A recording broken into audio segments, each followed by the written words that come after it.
This is Men of Platinum presents Direct Hit, and as England and Pakistan bow out of the World Cup, we will reveal our Man of Platinum, a player that we've picked for him standing out for having an indomitable spirit and unwavering values, just like Platinum. Stephen Harmison is with me, and he is my Man of Platinum for the evening. Good evening, Stephen. Good evening. And we are going to reveal your Man of Platinum shortly. First, a quick fire review of this game, Harmy. Let's go for it.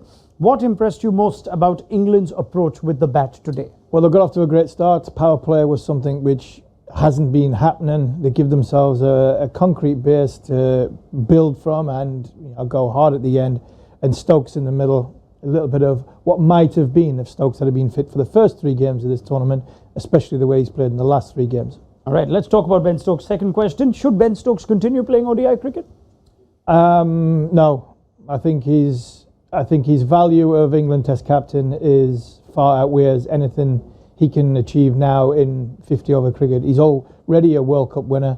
The next World Cup is in 4 years' time. Possibly Champions Trophy, depending on where his form is and where the calendar is at the time. He might then do what he did for this one. But for me, a 50-over career is over, should be. And I think he concentrates on taking the Test team to a level which he's very, very passionate about, which is to try and be the best in the world. Did Pakistan's bowlers concede about 30 too many? 30 too many boundaries, didn't work in a partnership where I think England's bowlers did, and I think that's been the story of Pakistan's bowling so far in this tournament. The bowlers have been inconsistent, in spells, not just in their 50-over performance, and their spin bowling has really let them down in this tournament, and that was a surprise going in. Is Gut Atkinson someone England can build their bowling around going forward? Absolutely. I think he's got something he showed in England's domestic game last year. He showed in the 100 that he's got pace, he's got good qualities from a change-up, from a slower ball. He hits the deck hard. I think he's a one for the future, definitely for England, and somebody along with, if Jofra Archer gets fit, Mark Wood comes around. When Mark Wood's still around, then all of a sudden, if you got Atkinson, Wood, Archer in the same team, boy, there's some pace there. And finally, how would you sum up Jos Butler's tournament?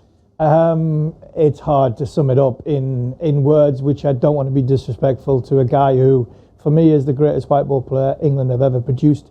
He's had a shocker, hasn't he? Really, let's be fair. But I still back him. I still back him as a captain. I still back him as a player.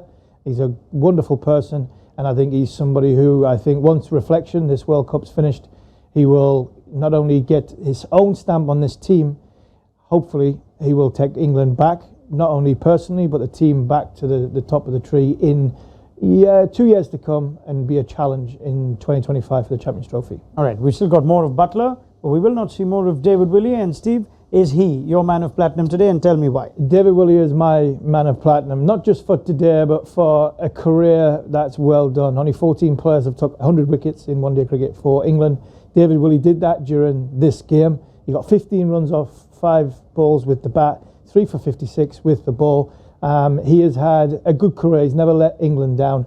He's been overlooked sometimes, not always his fault, because obviously the beauty of having Jofra Archer and 1 or 2 others that were available, he missed out. So he's been easy left out, shall we say, from a selection point of view. But when he has been in the team, he's never let England down. So for me today, he's my Man of Platinum. I mean, we talk about values such as self-belief, courage. You could see the courage when it comes to David Willey, even when England's tournament was going down.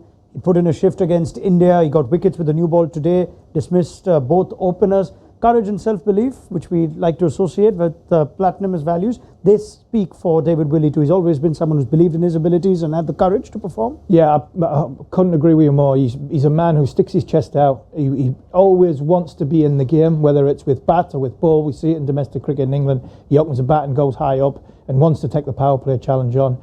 And whenever there's an occasion to happen or a contest between batter and bowler or bowler and batter, David Willey always seems to be the one that thrives in them situations. So his career is coming to an end, but I'm sure on the financial merry-go-round of the franchise circuit, I'm sure he will cash in, and he deserves to. All right, Steve Harmison, thank you very much. You've heard from Harmy on why these values make David Willey our Man of Platinum. That's what you want to associate as well with the player that's been so courageous and had the self-belief, and he's managed to put his ODI career behind with a nice performance against Pakistan. This was Men of Platinum presents Direct Hit.